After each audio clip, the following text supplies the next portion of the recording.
बिस्मिल्लाहिर्रहमानिर्रहीम। अस्सलाम वालेकुम नाज़रीन, आप देख रहे हैं programme current affairs with Sheikh Yunus और मैं हूं नायाब बदर। मेरे साथ मौजूद हैं शेख यूनुस साहब। सर कैसे हैं आप? ठीक हैं? बहुत शुक्रिया ने आप कैसी हैं? जी सर, मैं सब बिल्कुल ठीक हूँ।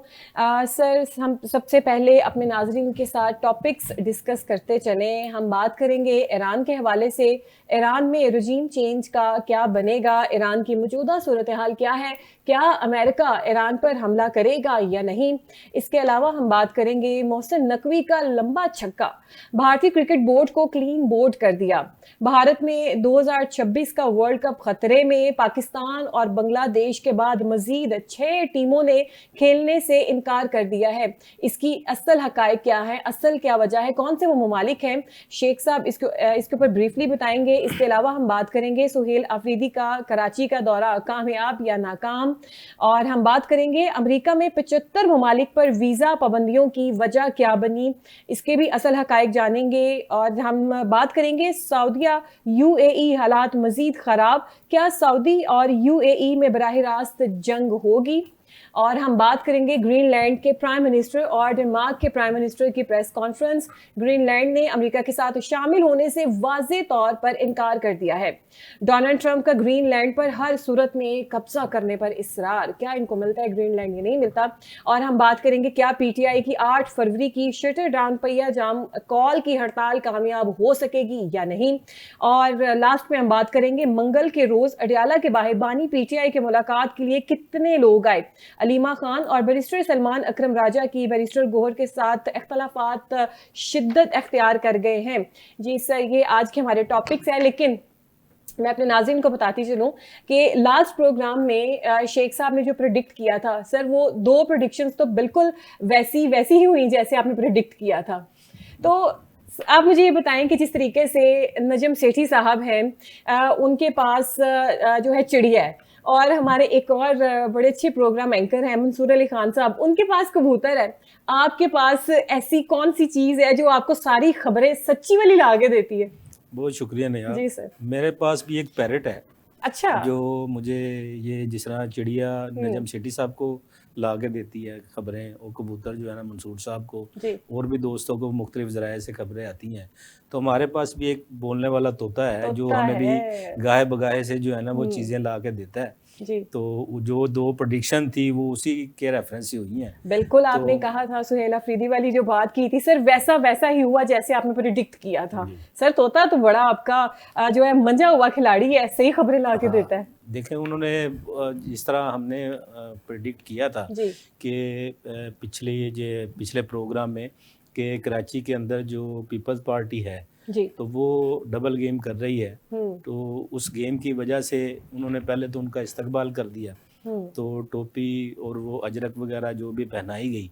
तो उसके बाद हमने फौरी तौर पे देखा जी। उन्होंने वहीं से उन्होंने बैक किया है। उन्होंने उसको मज़ार काद को ताले भी लगा दिए। वही लोग जो मुफाहमत की बातें कर रहे थे, तो ठीक जो है ना 24 घंटे बाद सुहेल अफरीदी जिस तरह पंजाब में फ्रंट फुट पे खेले उसी तरीके से उन्होंने वहाँ खेलना शुरू किया। तो जिस तरह हमने पिछले प्रोग्राम में आपको बताया था कि ये जो इख्तियार है मज़ार कायद पे जलसे का, वो डिस्ट्रिक्ट इंटेलिजेंस एजेंसी के पास होता है। तो डिस्ट्रिक्ट इंटेलिजेंस एजेंसी जो है ना वो सूबे के साथ मिलकर काम करती है। उसमें MI के, ISI के, दूसरे सारे जो है ना वो मिल के इजाज़त देते हैं। तो सिक्योरिटी का जो भी इशू होता है, सिक्योरिटी क्लियरेंस वो डिस्ट्रिक्ट इंटेलिजेंस एजेंसी देती है, और वो जो है ना सूबाई हुकूमत के साथ राब्ते में होती है। तो हमने ये उस वक़्त बता दिया था कि ये जो इन्होंने हुकूमत के ऊपर ये जो जिस तरह भी इन्होंने डाली है ये चीज़, तो ये मेरे ख्याल में उनकी वो एक डबल पॉलिसी थी।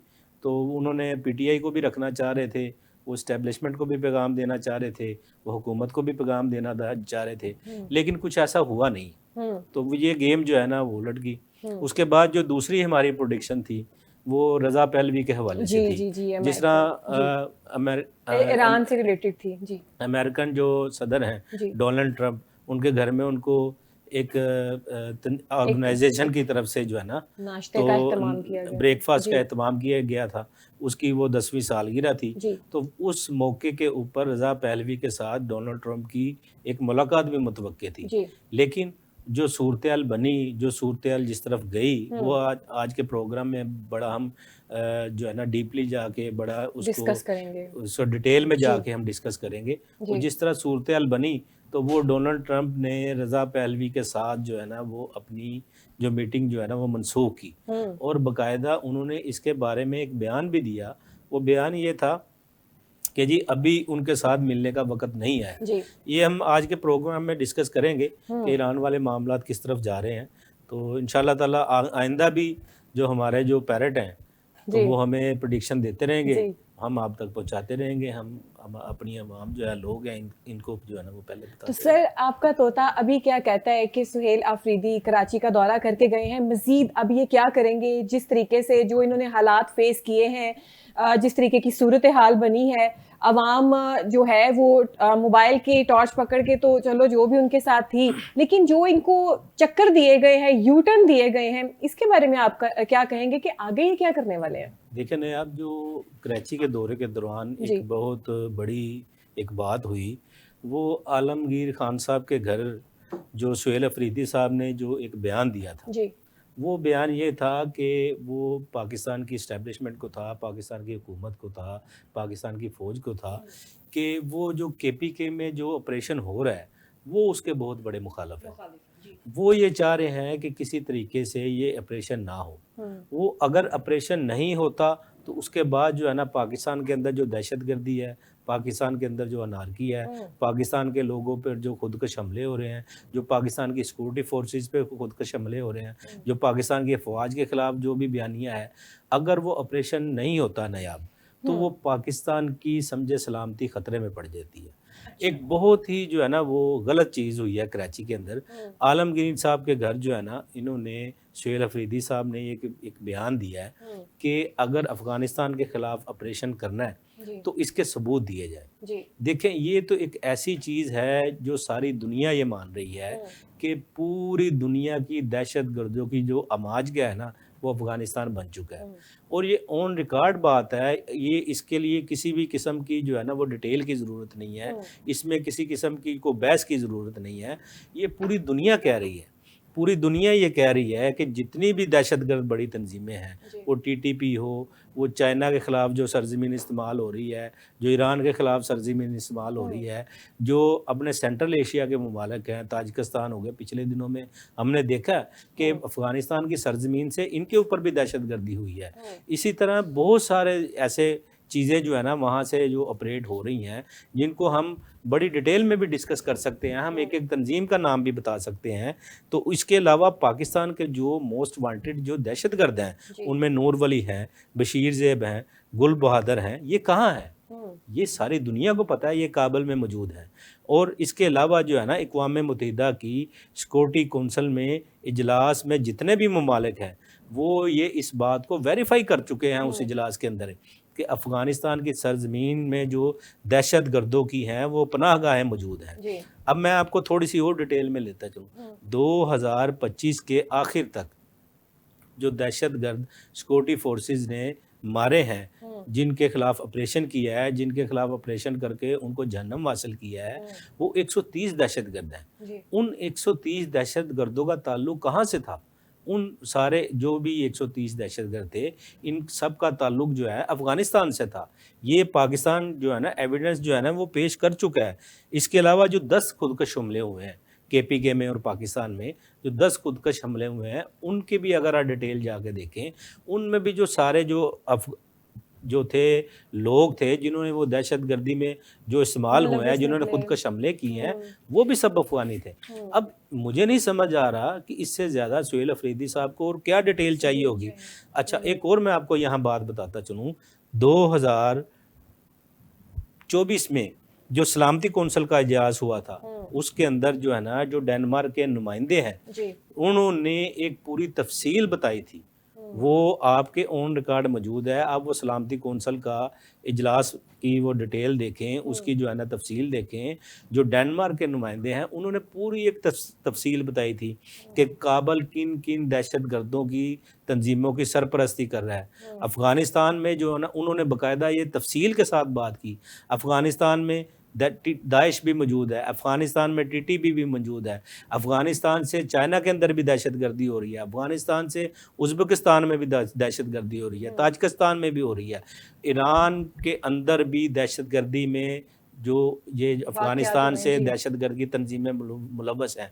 आपको याद होगा जो 12 दिन की वार हुई थी, जो 12 दिन की जंग हुई थी ईरान की इसराइल के साथ, आप अगर उसकी डिटेल उठा के देखें, उस वार के बाद, उस जंग के बाद ईरानी वज़ीर ख़ारजा ने बाकायदा मीडिया पे आके कहा था कि ईरान के अंदर जो अफ़गानी लोग हैं वो ईरान की जासूसी में मुलव्वस थे। अब मुझे ये समझ नहीं आ रहा कि और इनको जो है ना वो कितने वो सबूत चाहिए या कितने के एविडेंस चाहिए। पूरी सारी दुनिया जो है ना वो चीख के कह रही है, सारी दुनिया ये सारी साबित कर रही है। डेनमार्क के जो है ना नुमाइंदे की रिपोर्ट देख लें, इसके अलावा दूसरे ममालिक की रिपोर्ट्स देख लें, आपको ये बिल्कुल वाज़े तौर पे नज़र आएगा, आपको ये चीज़ें बिल्कुल क्रिस्टल क्लियर नज़र आएंगी। जो पाकिस्तान में जितनी भी दहशतगर्दी हो रही है वो अफगानिस्तान टीटीपी जो भी कर रही है उसकी सरपरस्ती में ये अफगानिस्तान के अंदर से जो भी तंजीमें हैं इनकी काबल की सरपरस्ती में हो रही हैं। तो सर ये सुहेल अफरीदी साहब क्यों डर रहे हैं, वो क्यों ऑपरेशन की इजाज़त नहीं दे रहे, क्यों इसके खिलाफ हैं, आखिर क्या वजह? अच्छा नयाब, इसमें ये देखें कि आप अगर अपने सियासी मफादात की वजह से, आप अगर अपने कुछ सियासी मकासद हासिल करने के लिए, आप अपनी सियासी साख बचाने के लिए अगर आप मुल्क की सलामती को दाव पर लगाएंगे तो पाकिस्तान की कौम आपको मुआफ़ नहीं करेगी। अब नयाब अगर देखें, अगर KPK में अगर ये जो ऑपरेशन नहीं होता, पाक फ़ौज जो है ना वहाँ ऑपरेशन नहीं करती, अगर पाकिस्तान की फ़ौज की तरफ से वहाँ ऑपरेशन नहीं किया जाता तो मेरे ख़्याल में मामला जो है ना वो बहुत ज़्यादा संगीनी की तरफ जाएंगे। जिस तरीके से सिक्योरिटी फोर्सेस पे हमले होते हैं, जिस तरीके से उन पर अटैक होता है, अगर ये अटैक नहीं होता, तो अगर ये ऑपरेशन नहीं होता तो वो जो जितने भी ये दहशतगर्दी के वाक़यात हैं इसमें मज़ीद जो है ना वो तेज़ी आएगी। अगर आप देखें, असल में ना बेसिकली हुआ ये है कि अगर वहाँ ऑपरेशन होता है, वहाँ TTP की तहरीक तालिबान पाकिस्तान की दहशतगर्दों की पनाहें ख़त्म हो जाती हैं, वहाँ लोगों अमन और सुकून हो जाता है, तो वहाँ के लोग ये फिर सोचने पे मजबूर हो जाएंगे कि सुहेल अफरीदी साहब ने और PTI ने 13 सालों में हमारे KPK को क्या दिया है। ये तो सिर्फ दहशतगर्दी की और इन जो अनरेस्ट है उसकी आड़ ली जाती है। इस पे PTI की तरफ से, सुहेल अफरीदी साहब की तरफ से और दूसरे लोगों की तरफ से ये सिर्फ एक आड़ ली जाती है कि ये सिर्फ लोगों को ये बताते हैं कि हमारी दहशतगर्दी की वजह से तरक्याती काम नहीं हो रहे, दहशतगर्दी की वजह से सूबा आगे नहीं जा रहा, दहशतगर्दी की वजह से हम लोगों को डिलीवर नहीं कर पा रहे। आप कंपैरिजन करके देखें और KPK का और आप पंजाब का कि हेल्थ के सेक्टर में कंपैरिजन कर लें, इंफ्रास्ट्रक्चर में कंपैरिजन कर लें, दूसरे मामला में कंपैरिजन कर लें।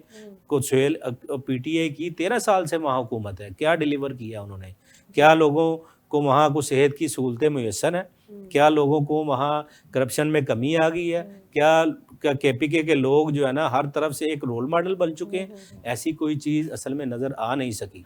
अच्छा, दूसरा इसमें मैं आपको ये बताता चलूँ कि अली अमीन गंडापुर साहब ने भी जो है ना ये वाज़े तौर पे उनके बयान के बाद अगले दिन आके मीडिया पे ये कहा है कि जितनी भी दहशतगर्दी पाकिस्तान के अंदर हो रही है वो अफ़गानिस्तान की तरफ से हो रही है। अच्छा। और वो उन्होंने बड़ा वाज़े और क्रिस्टल क्लियर करके ये बयान दिया है कि जी जितनी भी पाकिस्तान के दहशतगर्दी के वाक़यात हैं, खुदकुश हमले हैं, उनकी सरपरस्ती काबुल कर रहा है। अच्छा, इस बयान के बाद अगर मैं सुहेल अफरीदी साहब पे थोड़ा सा आपको कंपैरिजन करवाता चलूँ कि वो ये बयान क्यों देते हैं और इस बयान के पीछे उनकी असल अगराज़ व मकासद क्या है।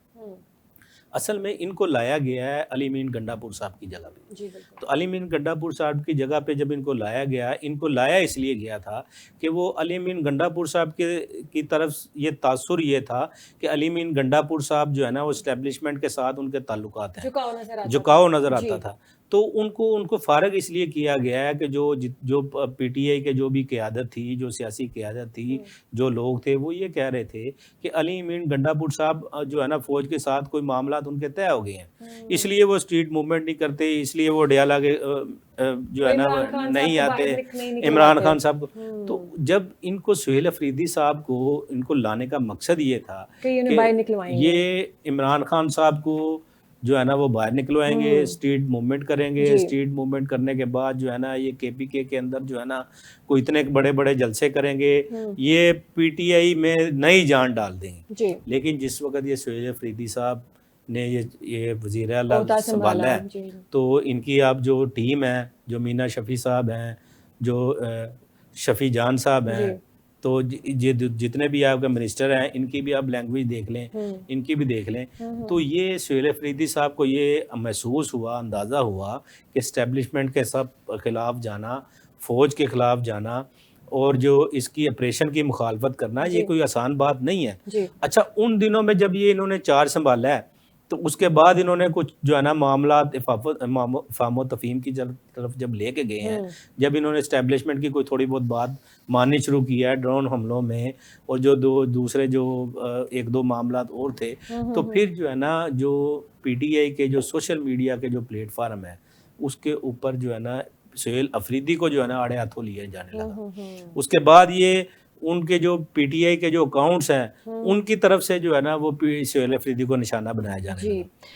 उसके बाद फिर इन्होंने ये किया है, उसके बाद इन्होंने ये किया है कि ये स्ट्रीट मूवमेंट इन्होंने शुरू की है, ये स्ट्रीट मूवमेंट। उसके बाद इन्होंने पेशावर का जलसा किया। अगर पेशावर का जलसे की आप डिटेल देखेंगे तो वो 1% लोग 47,000 बनते हैं जो पेशावर की आबादी के, वो भी वहाँ इकट्ठे नहीं कर सकते।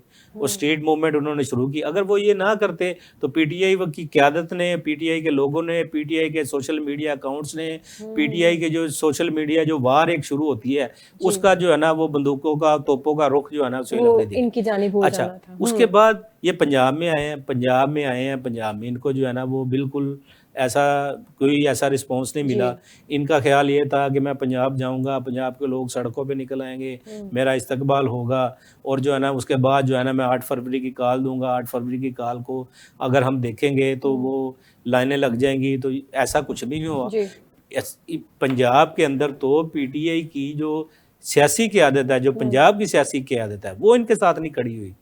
उसके बाद फिर इन्होंने जब यहाँ कहा कि जी हमें रेजिस्टेंस का सामना करना पड़ा, हमें ये करना पड़ा, तो हम जो है ना अब सिंध की तरफ जाएंगे। तो सिंध में जो है ना इनको थोड़ा सा इनको मुख्तलिफ जो है ना इस्तकबाल हुआ। उनके जो सेनेटर सईद गनी साहब है, जिस तरह हमने बताया, उन्होंने नासिर हुसैन शाह साहब ने इनको जलसे की भी इजाज़त दे दी, इनको टोपी भी पहना दी, इनको अजरक भी बना दी। लेकिन जब वो ये लोगों ने देखा है कि जब वो पीपल्स पार्टी का मैसेज इस्टेब्लिशमेंट को गया है, पीपल्स पार्टी का मैसेज फौज को गया है, पीपल्स पार्टी का मैसेज हुकूमत को गया है, वो हमने पिछले प्रोग्राम में बड़ी डिटेल में डिस्कस किया था कि इस वक्त जो वफाकी हुकूमत की बहुत सारी जिम्मेदारियाँ पीपल्स पार्टी के पास हैं। वफाकी चेयरमैन सेनेट जो है ना पीपल्स पार्टी का है, गवर्नर केपीके पीपल्स पार्टी का है, गवर्नर पंजाब पीपल्स पार्टी का है, उसके बाद सिंध की हुकूमत इनके पास है, बलोचिस्तान की हुकूमत पीपल्स पार्टी के पास है, आज़ाद कश्मीर का जो वज़ीर आज़म है। तो ये फिर जो है ना वो लोगों ने ये, और इस्टेब्लिशमेंट ने और फौज ने ये, लोगों ने इनसे ये सवाल करना शुरू किए कि आप अगर सोहेल अफरीदी के बयानिए की हमायत कर रहे हैं, तो इसका मतलब ये हुआ सोहेल अफरीदी का बयानिया तो वो सरासर जो है ना फौज के खिलाफ है, सरासर जो है ना वो इस्टेब्लिशमेंट के खिलाफ है, सरासर जो है ना हुकूमत के खिलाफ है, सरासर जो है ना वो मुल्की सलामती के खिलाफ है। तो ये मिसाल आपको वहाँ आलमगीर खान साहब के घर में जो सोहेल अफरीदी साहब का बयान हुआ है, ये भी हमें क्लियर होगी कि ये जो बयानिया था वो बिल्कुल खुलकर सामने आ गया कि अगर पीटीआई केपीके में ऑपरेशन की मुखालफत करती है, इसका मतलब ये है कि वो मुल्क की सलामती की मुखालफत कर रही है। अच्छा सर, यहाँ पे सवाल ये पैदा होता है कि जो भी सूरत हाल हुई, पंजाब की सूरत हाल आपने देख ली, इनका दौरा कराची देख लिया, अब 8 फरवरी की ये जो शटर डाउन पहिया जाम हड़ताल है, क्या ये कामयाब हो सकेगी या नहीं? क्या अवाम अब 8 फरवरी को निकलेगी या नहीं निकलेगी? अब इसमें ना नया मैं आपको थोड़ा सा बताता चलूँ, 8 फरवरी तो बहुत दूर है। तो अगर हम थोड़ा सा कंपैरिजन करें, ये जो मंगल गुजरी है जी, मंगल जो गुजरी है, इस मंगल को अलीमा खान साहब ने पीटीआई की जो क़यादत है उसको बड़ा वाज़ेह तौर पे ये कहा था कि आपने इस मंगल को जो है 10,000 बंदा अडयाला जेल के बाहर इकट्ठा करना है जी। और इस बारे में जो अलीमा खान साहब ने बहुत सख्त स्टैंड लिया था, उन्होंने बाई नेम जो इनके एमपीएस थे, जो एमपीएस थे, जी। उनकी ड्यूटी लगाई थी कि पर एमएनए पर एमपीए 50 बंदे लेके रहेगा। अच्छा। और उसके बाद जो है ना, बड़े बावसूख ज़राए से ये बात हमें मालूम हुई है, हमारे जो तोते ने बताया। हमारे तोता भाई हैं, उन्होंने ये हमें बताया है कि वहाँ एक रजिस्टर भी रखा हुआ था। अच्छा। वहाँ एक रजिस्टर भी रखा हुआ था और उस रजिस्टर पे हाजिरी लगनी थी कि फलाना बंदा, ये एमपीए साहब आए हैं, ये एमएनए साहब आए हैं, ये जो लोग हैं और इन्होंने इतने लोग भेजे हैं, ये लोग आए हैं। तो अच्छा वो, लेकिन इस मंगल को भी ऐसी कोई चीज़ वहाँ देखने को नहीं मिली। वहाँ हार्डली जो है ना वो बताया जाता है कि वहाँ मैक्सिमम जो है ना 150 से 250 लोग आए थे। अच्छा। अब आप इसको कंपैरिजन करें कि जिस तरीके से ये अडयाला जेल के बाहर, जहाँ बानी पीटीआई जो है ना अब जेल के अंदर मौजूद हैं, जो इस वक्त इनका सबसे हार्ड जो है ना वो इशू ये चल रहा है कि इमरान खान साहब को, बानी पीटीआई को रिहाई करवाई जाए।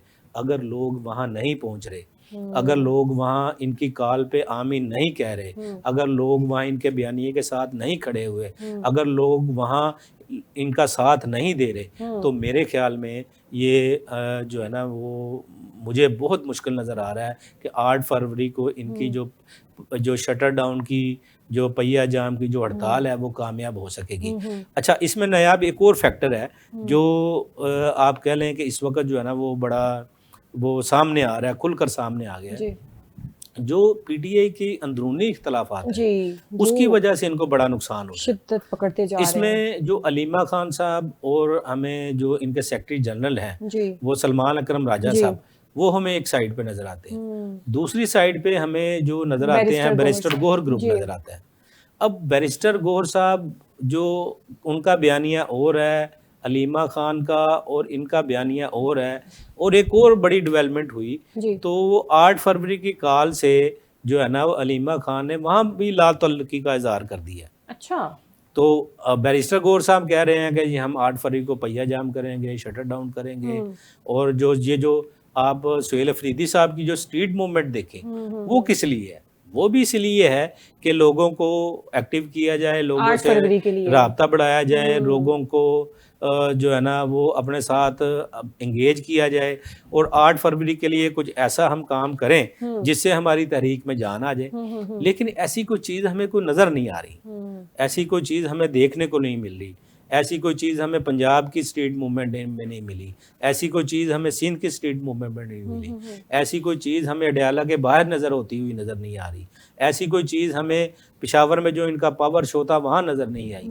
तो मेरे ख्याल में जो मौजूदा जो इस वक्त सूरत हाल चल रही है, तो नायाब अगर हम इसको बड़ा डीपली जाके ऑब्जर्व करेंगे तो हमें ये बड़े वाज़े तौर पे नज़र आएगा कि पीटीआई का जो पाकिस्तान की फ़ौज के साथ पाकिस्तान की इस्टेब्लिशमेंट के खिलाफ जो बयानिया है उसके खिलाफ लोग बाहर निकलना नहीं चाहते। अच्छा सर, वक्त हुआ यहाँ पे ब्रेक का, लेकिन ब्रेक पर जाने से पहले आप मुझे ये बताइएगा कि अलीमा खान साहिबा जिस तरीके से एक्टिव हुई हुई हैं, तो क्या ये खुद इक़्तिदार में आना चाह रही हैं? अब देखा जाए तो बेसिकली ना वो पार्टी के सारे मामलात को हाईजैक करना चाह रही हैं। ठीक है। अब इनकी यही समझ नहीं ना आती, एक तरफ टास्क मिला हुआ है महमूद खान अचकज़ई साहब को, लामा नासिर रिजवी साहब को, एक तरफ टास्क मिला हुआ है सुहेल अफरीदी साहब को स्ट्रीट मूवमेंट का, एक तरफ टास्क मिला हुआ है बैरिस्टर गौहर साहब को, एक तरफ टास्क मिला हुआ है सलमान अकरम राजा साहब को और अलीमा खान साहब को। तो बेसिकली हमें इसमें कुछ बड़ी खिचड़ी सी पकी हुई है। अब जो अलीमा खान साहब जो पार्टी के सारे मामलात है ना उनको वो हाईजैक करना चाह रही हैं, लेकिन जो ये दूसरे लोग हैं वो रेजिस्टेंस इसीलिए आती है ना गौहर साहब की तरफ से कि मुज़ाकरात किए जाएं, मुज़ाकरात की तरफ। अब वो महमूद अचकज़ई साहब मुज़ाकरात की तरफ जाते हैं, अगले दिन वकास अकरम साहब का जो है ना बयान आ जाता है कि जी मुज़ाकरात का इख्तियार सिर्फ इमरान खान साहब को है, उनके अलावा हम किसी मुज़ाकरात को नहीं मानेंगे। तो मेरे ख्याल में इस वक्त जो पीटीआई जो कशमकश का शिकार है वो सिर्फ 8 फरवरी की कॉल को देखना चाह रही है।